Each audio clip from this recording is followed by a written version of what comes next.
Шабданова Диана Бактыбековна Ысыккөл областына караштуу Тоң районунун Төрткүл айылынын Болот Мамбетов атындагы жалпы орто билим берүү мектебинин 6А классынын окуучусумун.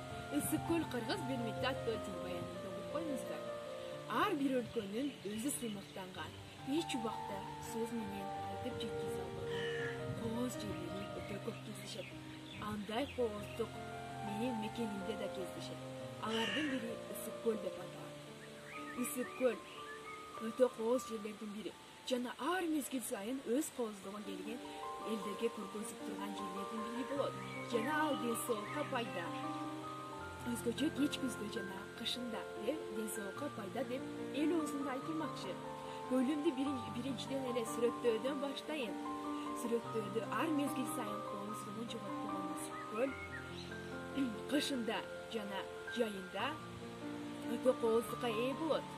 Анткени кышында тегереги тоолор менен курчалып, айлана аппак карга чөмөлүп турса, өтө кооз болуп көрүнөт. Жана ал жака барган адамдар өзү жомоктогудай элестетсе керек. Жана ошондой эле көлдө туризм өнүккөндүгүнө байланыштуу келген туристтердин да саны өтө көп болот. Жайында келген туристтер жылдан жылга көбөйүүдө.